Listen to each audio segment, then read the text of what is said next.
कुछ आरजू नहीं है आरजू तो ये है, रख दे कोई जरा सी खाके वतन कफन में।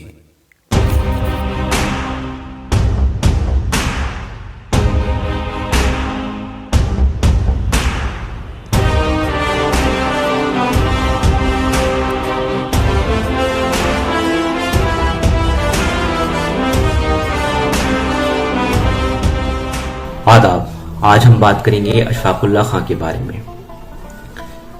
अशफाकुल्लाह खां हिंदुस्तान की जंग आज़ादी का एक बहुत अहम और बहुत असरदार किरदार है। उन्होंने अपनी हिम्मत, जुर्रत और हौसला मंदाना कार्रवाइयों से न सिर्फ हिंदुस्तान के लोग बल्कि ख़ास तौर से हिंदुस्तान की जो नौजवान नस्ल है उसको बहुत मुतासर किया है। भगत सिंह, राम प्रसाद बिस्मिल और अशफाकुल्लाह खां, ये तीनों किरदार ऐसे हैं जिसको हमेशा हिंदुस्तान की नौजवान नस्ल ने अपना आइडियल माना है।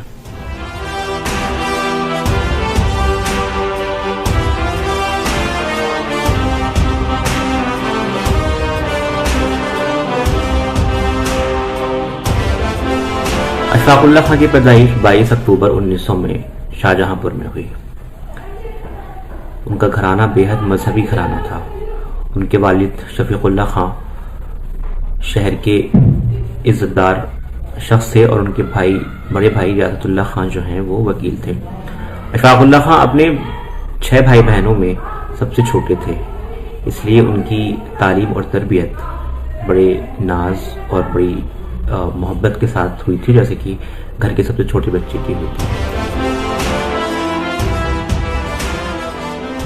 इतने नाज और लाड से उनकी तालीम और तरबियत हुई, लेकिन इसके बावजूद भी वो अपने घर में बैठने को तैयार नहीं थे। उन्हें अपने मुल्क से बहुत मोहब्बत थी, इसलिए उनके जहन ने अंग्रेज़ों की गुलामी को कबूल नहीं किया। ये 1921 की बात है, जब गांधी जी का असहयोग आंदोलन अपने शबाब पर था। अशफाकुल्लाह खां ने इस आंदोलन में शिरकत की, वो इसमें शामिल हुए, लेकिन जल्द ही ये 1922 में यह आंदोलन खत्म हो गया।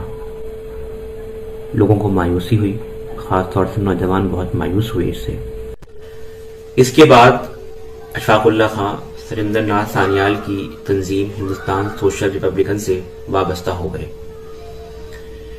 ये तंजीम आज़ादी हासिल करने की हिमायत करती थी हथियार वगैरह के बल पर। जैसे गांधी जी का नजरिया ये था कि अहिंसा के जरिए आज़ादी हासिल की जाए, जबकि ये सब अशफाकुल्लाह खां और जिनकी तंजीम थी इसका मानना था कि हमें हथियार, लड़ाई, जंग वगैरह करके आज़ादी हासिल होगी। अशफाकुल्लाह खान साहब की महान क्रांतिकारी राम प्रसाद बिस्मिल से गहरी दोस्ती थी। शायद दोनों में शायरी के एक से शौक ने दोनों की दोस्ती को मजबूत बना दिया था। पंडित राम प्रसाद का तखल्लुस बिस्मिल था, वहीं अशफाक का तखल्लुस हसरत था। राम प्रसाद बिस्मिल, अशफाक और उनके साथियों के दिलों में आज़ादी की जंग के लिए क्या ही वलवला रहा होगा, इस बात का अंदाज़ा आज भी उनके अशआर पढ़कर लगाया जा सकता है। अशफाकुल्लाह खां, उनके साथ ठाकुर रोशन सिंह, मुकंदीलाल वगैरह, राम प्रसाद बिस्मिल, ये सब एक मीटिंग हुई इसकी 8 अगस्त 1925 को, जिसमें ये तय किया गया कि काकोरी जाने वाली जो ट्रेन है उसको लूट लिया जाए। लिहाजा अगले दिन यानी 9 अगस्त 1925 को सारे क्रांतिकारियों ने मिलकर अंग्रेजों की ट्रेन को लूट लिया। इस ट्रेन में पैसा वगैरह दूसरी चीजें हुआ करती थी। 9 अगस्त 1925 को अंग्रेजों के खिलाफ लड़ने के लिए हथियारों का इंतजाम करने के लिए अशफाकुल्लाह खान और पंडित राम प्रसाद बिस्मिल की अगुवाई में 8 दूसरे क्रांतिकारियों ने लखनऊ के पास काकोरी नाम की जगह पर ट्रेन लूट ली थी। इसे इतिहास में काकोरी कांड के नाम से याद किया जाता है। इसके बाद फिरंगी सरकार बुरी तरह इन लोगों के पीछे पड़ गई थी। इसके बाद सारे क्रांतिकारी गिरफ्तार हो गए सिवाय अशफाकुल्लाह खां के। अशफाकुल्लाह उनकी हाथ नहीं आए। अशफाकुल्लाह खां का इरादा ये था कि वो हिंदुस्तान छोड़ के यहाँ से निकल जाएंगे, लेकिन ऐसा न हो सका क्योंकि उनके एक बचपन के दोस्त और बड़े काबिल एतबार आदमी ने अंग्रेजों से उनकी मुखबिरी करके गिरफ्तार करवा दिया। आखिरकार 26 सितंबर 1925 को अशफाक को ब्रिटिश पुलिस ने गिरफ्तार कर लिया था। इसके बाद उन्हें फैजाबाद जेल में रखा गया। अशफाक उल्लाह खान और उनके साथियों को अंग्रेज़ों ने मौत की सज़ा सुनाई थी। इसके बावजूद अशफाक उल्लाह खान जेल में डरे हुए से नहीं रहते थे या रहम की भीख नहीं मांगा करते थे। जेल में रहते हुए भी उनका मामूल ये था कि वो पाबंदी से नमाज़ें पढ़ते, कुरान शरीफ की तिलावत करते और अल्लाह से अपने वतन की आज़ादी की दुआएं मांगा करते थे। 19 दिसंबर 1927 को ये बांका नौजवान हंसते खेलते फांसी के फंदे पर झूल गया, यानी जाम शहादत नोश किया।